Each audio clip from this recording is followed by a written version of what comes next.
welcome to the break room. Hi, I'm a wizard. What? I have bell sleeves on too. Which, so does Sam. Which we were told were out in 2019, I know. but that's okay. All of our clothes are bell sleeves. It's fine. We're bell sleeves. We're the bell tolls for thee. It's Ernest Hemingway. I did not know that. Wow. Tori, you know I'm not good with history and that kind of stuff. Also, and that's like the English. lamest thing anyone's ever said. You don't have to know that. The bell liked it, tolls for thee. So we're here every day at 9:30 Mountain Standard Time. And we like to take a break with you guys and talk about the top trending stories of the day. But we want to make sure you share your opinions and comments. Yeah, we do. This is Kelly Schubert. Oh, I'm Kelly. I'm Tori. I forgot to introduce the myself. wizard. You're a wizard, Tori. You're a wizard, Harry. That was good. Love it. That was really good. God, I love that movie. I love him. I love all of them. I can't get enough. Especially when it starts to snow. I love like binge watching all of them. And the Christmas trees in the Hogwarts. Ugh. If you don't know Kelly, by the way, welcome, because she is someone who like loves decorations. Oh. So like in January, she's getting Valentine's Day ready. Oh yeah, I'm already starting to get my Valentine's Day stuff out. The Valentine's Day like purple and pink wreath is already up on the door, and I thought that like, should I not put it up yet? And then I was like, well, I have nothing else to put up. Yeah, you do. So. The national holiday that is my birthday coming up on Saturday. So should I just put like a Tory wreath, a birthday wreath on my door? That's probably a good idea. Or you could put Aretha Franklin and make it an Aretha Franklin. So, thanks. That's pretty funny. There's tons of Fifth House comments already. Cool. Yeah. Hi, everyone. Oh, yeah. Hi. This is Jason. Hi, everyone. But yeah, let's get started by talking about Thanks, President Trump and how he addressed the nation from the Oval Office yesterday. It was his first Oval Office speech of his presidency. Prime time, guys. Yeah. Prime time. And keep in mind, we're in day 19 of the shutdown now. I feel like we're in Panda Watch from that movie. Right? Panda Watch. Yeah, it's going to be, I think it's now the third longest. Second now. So now it's second. Yesterday it was third, now today it's the second. So we're going to be probably running into the longest government shutdown in history. Wow. Yep, so if we hit Saturday, it will be the longest ever.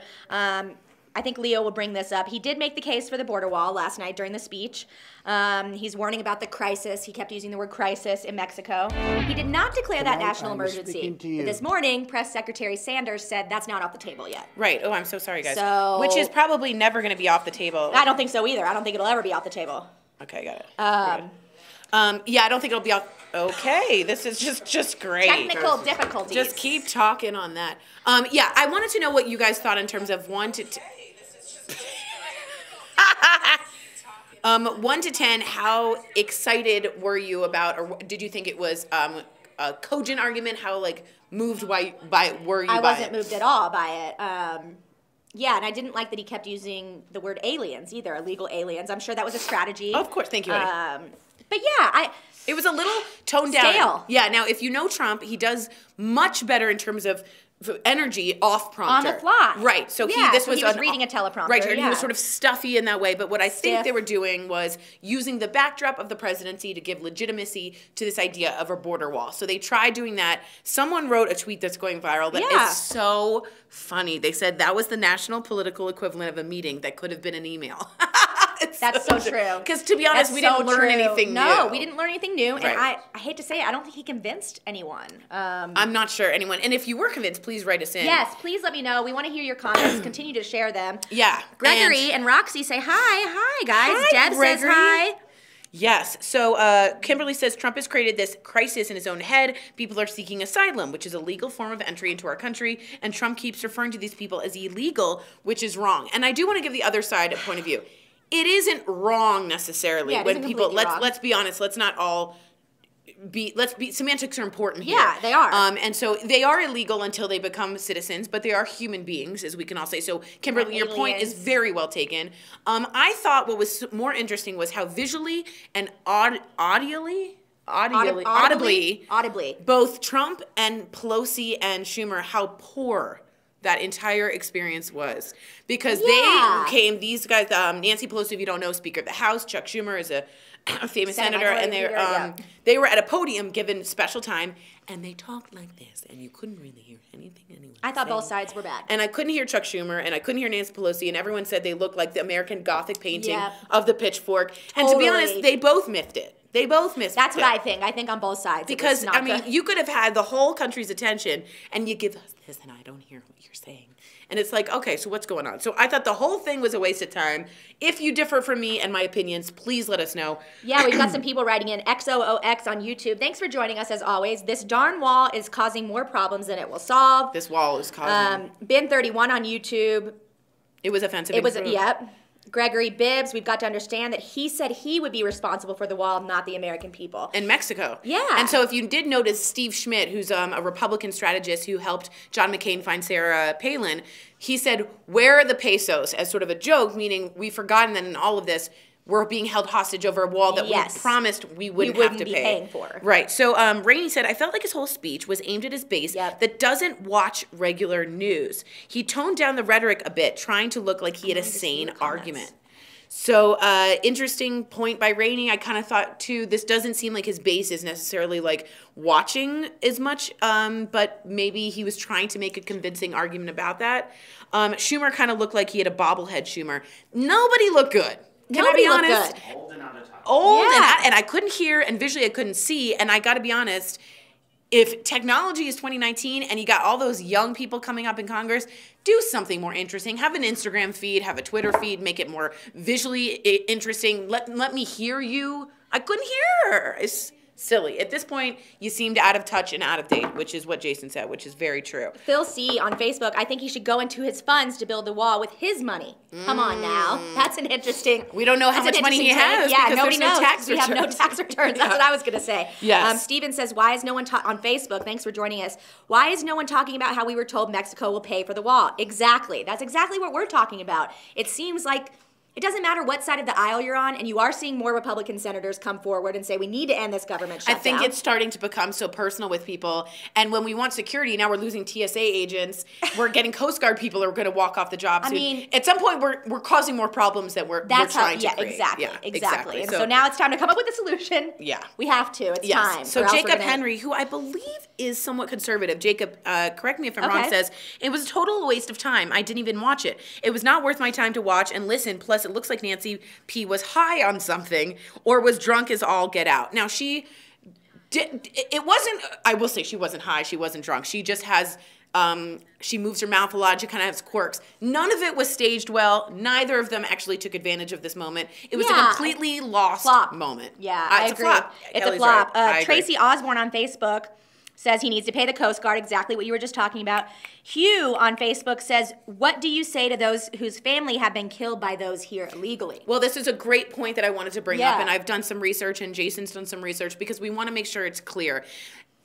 Illegal immigration causes 1/4 the amount of normal immigration illegal immigration causes 1/4 the amount of people who are actually in this country natively. So the idea that this is a crisis is a lie. It's a myth. It's a complete lie. So it's trying to get you to believe something. There are also more drugs handled and seized at airports. They're coming in at ports of entry. They're in vehicles. The idea is that they found 4 people, 1, 2, 3, 4 on the border that they've apprehended as possible terrorists. More people from the Canada northern border have been stopped. And no one's worried about a wall over there. So it's just a bizarre thing of holding us hostage for things that, to me, don't seem to be necessary or going to work. So, would love to find out what you thought. John Venturini, who doesn't usually have problems, says this. I had problems with everything last night. Trump's diction was off. His breathing was concerning as well. He does a lot of this. Well, a lot of sniffling, too. There's a lot of sniffling He's in not there. used to prompter. He's just not good on prompter. Some people aren't. As well as a fear-fueled message. Now, Pelosi and Schumer sounded like automatons. It was just strange. I completely agree with you, John.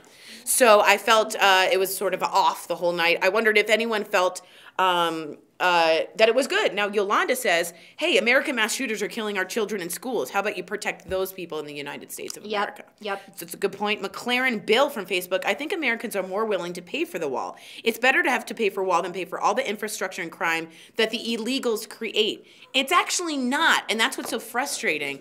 The money isn't actually, that isn't a cogent argument because that's actually not true. The illegals aren't causing all of this crisis that we're hearing. There isn't a crisis. It's a myth. And there isn't hordes of people coming at. It's a very small percentage of people asking for asylum. Yes, 300 to 400 people tried to storm a wall. They were taken down, completely fair, I understand. But no one's rushing with pitchforks. No one's got torches. No one's got mobs. So that rhetoric is a lie. And I don't think as a Trump-based supporter, you'd want to be lied to. That's what I don't get. I think that's the biggest thing is that he's been lying. It doesn't matter what side of the aisle you're on. Our president has been lying. But as a Trump supporter, and please rein me in if you are, wouldn't you feel like, stop lying to me? I'm not a sucker? I need to ask my dad that, because my dad... Because at he's a some Republican. point, the Trump voters really hated politicians because they took them for suckers, which I get. Totally. Hillary totally. Clinton did not plug into that, and I hear you. Yeah. But to then lie straight to your face and I mean, then we be showed okay it on the with show. it seems after, very... after. Right, I mean, hypocritical. one after the other. This is just me. Barbara feels very Simpson on odd. Facebook. Thanks for joining us, Barbara. She says, so many of my fellow Canadians are glad we live north of your border. So much drama from your president. Yeah, drama. And to be honest, Trump likes chaos. So this isn't something that he isn't wanting to create. No, it's a reality TV show mentality. Yes, he likes that chaotic. He said it. I like chaos. I live in chaos. If you go all the way back, his mentor, Roy Cohen, preaches that politics should be chaotic. What it does is create distractions so we forget about it. Distraction, exactly. Exactly. Michelle Owen says, I'm not willing to pay. Now, Tia Johnson says a good point. All politicians lie. This is totally true. There is a range of lying. And it's also different when you're the president.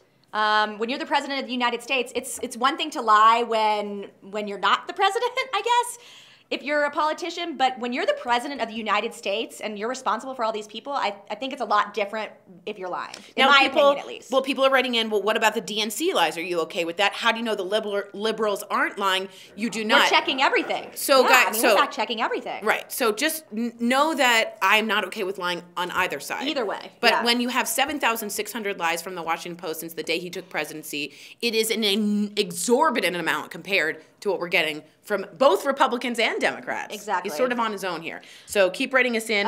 Rainey on YouTube had a good comment. The point that I did get from Schumer Pelosi is that they can figure all of this out without keeping the government closed. I felt like that put the ball back in 45's court. I completely agree. I didn't hear their argument. I got to be honest. Yeah, no, you're fine. But basically that we can reopen the government and still have compromise to figure this out. Yeah, it's not something that's really complicated. Yeah. It's like take something off the table that's not going to be negotiated. That's how negotiations work. If it's a deal breaker, you got to find a way around it. And right now, you're making Coast Guards, you're making a TSA agents, you're making all these people it's a huge you problem. want to support have some major financial problems. So is this worth it? Is this worth it? BH Brady on YouTube says, I get the stats about more citizens commit crimes in the U.S., but if you were one of the families who lost a loved one to someone who wasn't supposed to be in the U.S. in the first place, what do you say to them? And you know what? That's a great point. Absolutely. There are aberrations to everything, and those people deserve all of our sympathy. And also, we need to look into loopholes. That's absolutely right. Yep. But when that's something everyone wants. Right. But when you look as a logical person with common sense, the numbers simply don't add up to what we're hearing. It's 1/4 the amount of normal crime. So why spend an exorbitant amount of time focusing on the 1/4 of the population, or 1/4 of the time? So does it make sense to you as a Trump supporter? You wanted common sense politics. Is this common sense? That was my question. Now, Shirley disagrees. Democrats do not care about the 63 million Americans tax-paying voters. We do. I just worry that you're paying for a wall you weren't supposed to. I sounded like Obama. Keep sending us your comments, guys. Look, folks. Let's go to the That's all I have. Okay, sounds good. Oh, and finally, lying is only good at one place, the poker table. John Venturini on that one. Smart man. I'll raise you that. So we're going to move to fifth host. Got it? And stick with us. We are 4 panelists. We need you as the fifth host. We're bringing in Jason Newtiel. He's digital executive producer here. And we have an awesome fifth host. And I am kind of lost on this because I'm not a parent and I don't have skin in the game. And I would love to hear what parents think. We did have a lot of parents in the room this morning. That was a good conversation about yesterday's event, I thought, by the way. So the fifth host question, please. Share this feed with your own personal news feed on Facebook so your family and friends can weigh in on this fifth host topic, because I imagine even within families there's going to be a lot of different opinions about this. But we wanted to talk about it.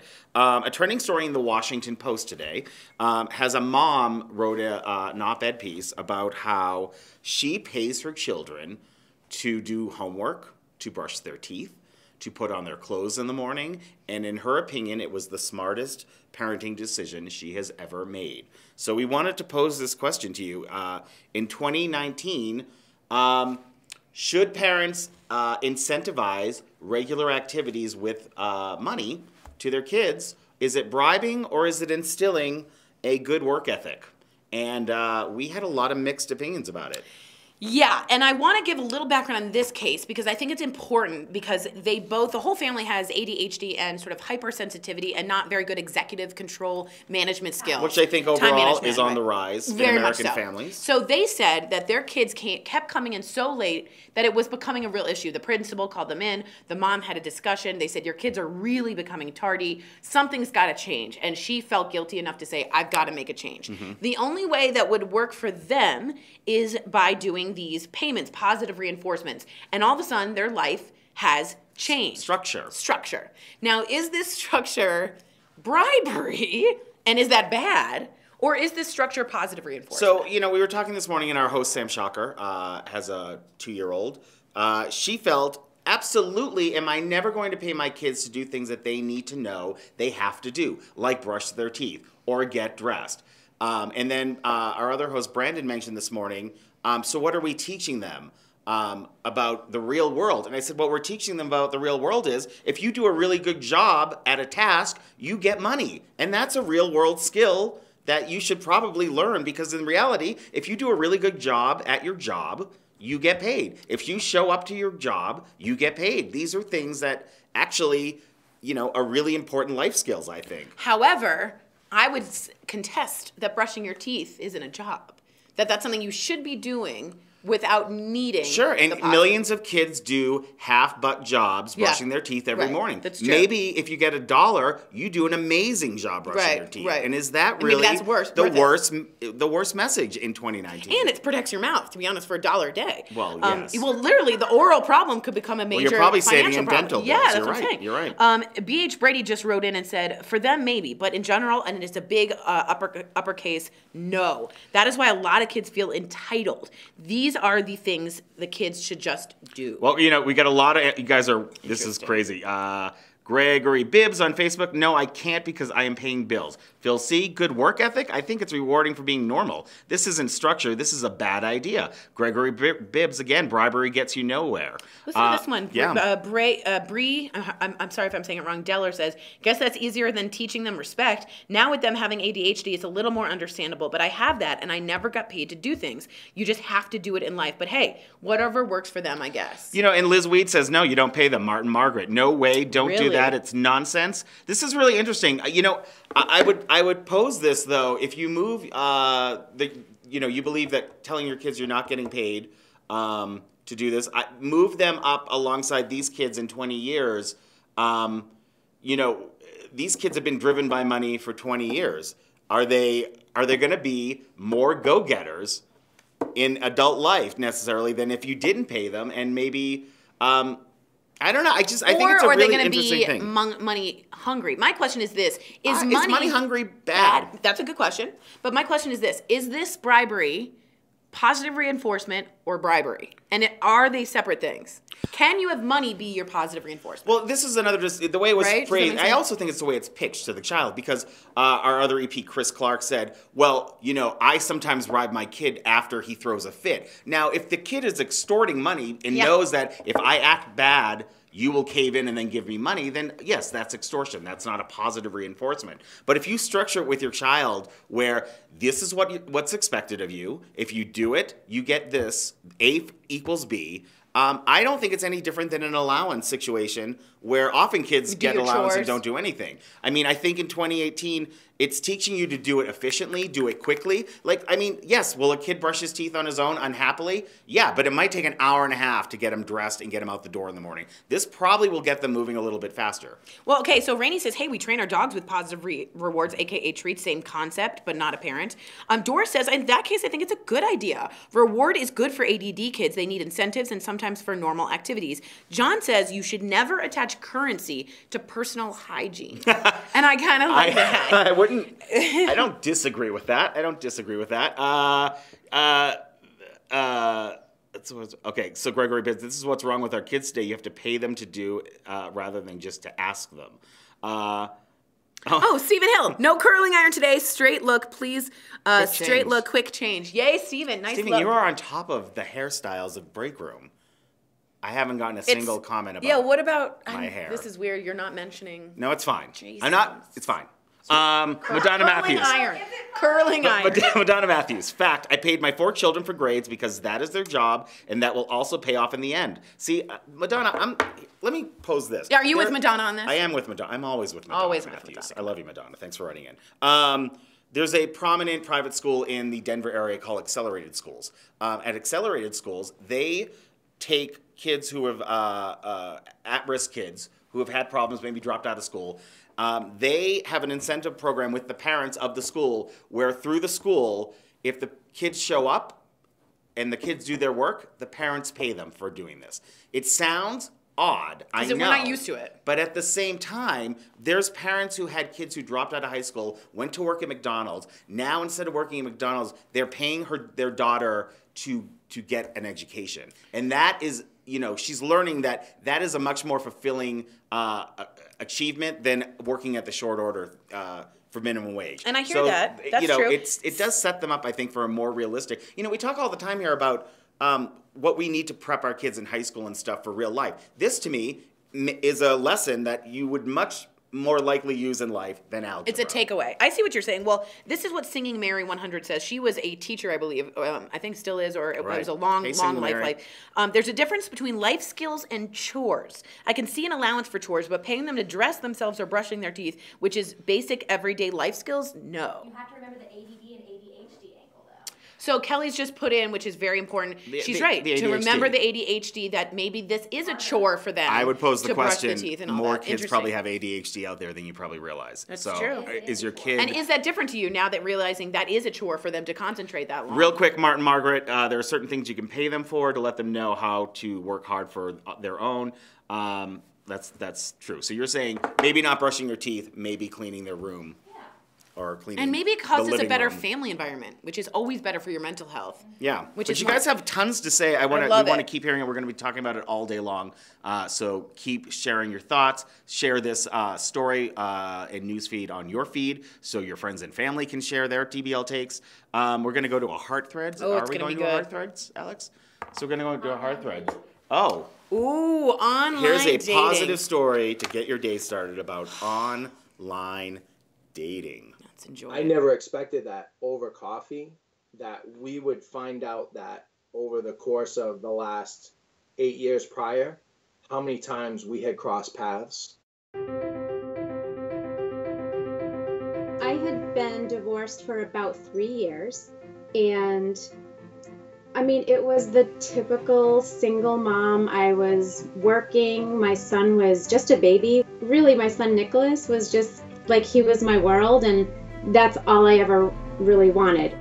I still had this Yahoo personal account, and it was, fun to check. And this guy, his face was just so stinking cute, but probably too cute, probably full of himself, not my style at all. He sent me this note that said, you're out of my league. I'm just a guy from a small mill town, but I love your smile, and I didn't think much of it. On the same day that I went to get my friend Stuart for lunch, and he's a photographer, I walked into his studio, and there was the picture. I'm like, Stuart, who is this guy? Like, who is he? He's like, you mean Chris? I went to high school with him. He's a great friend of mine. So I'm like, Stu, I said, he's been, on my Yahoo thing. I go, and I've been blowing him off. I think I literally, I don't even know, broke the sound barrier. Driving back to my house, I just remember typing, you have to call me. We have so many things in common. You're not going to believe this. I gave him my phone number, my address, my social security number, my where I work. Please don't let me be too late. A minute later, my phone rang. She's crazy because she just sent me all this information about her, but then it was, immediate elation after that, because I was like, holy cow, she really does want to talk to me. We had made plans to get together. I remember when she walked in, and I was just floored. And we sat down for coffee, and for 3 hours. We would find out that over the course of the last 8 years prior, how many times we had crossed paths. family friend. She was always trying to set me up on blind dates. He's great, and I think you would love him. And I'm like, nope, no blind dates. So she mentioned Stuart, my friend who was a photographer. He had thrown this private party. We actually were sitting at tables right next to each other. Years before I started in radio, I worked for a cellular company. When I left to go work for radio, and he took my place. That's all we talked about for 3 hours because one story would just lead into the next. I think the store could have blown up around us and I wouldn't have noticed it because I've never had so much tunnel vision. And we were walking back and we were holding hands and I was just like, I never want to leave him. I never wanted to be without him. I knew right then and there I was going to marry her and that I was going to give her this letter on our wedding day. So we got married October 1st that same year. In the letter it said, I'm going to give you this letter on the day that I marry you. You know, I promise I'm going to spend my life surprising you and loving you and making you happy. And I've never been so anxious to give something to someone in my entire life as I was that letter. I've always wanted that kind of a relationship, that kind of marriage. It was a lot for me to finally get to a point in my life where I was able to write a letter like that to someone or say those things about someone and give it to them or say it to them. We kept missing each other at certain turns. It's almost like there was someone trying to push us together and then something happens and it doesn't happen and we miss each other. And then they try again. Like almost like there's this frustrated angel that's like, come on! Yeah. I think there's no way that I wasn't gonna end up with him.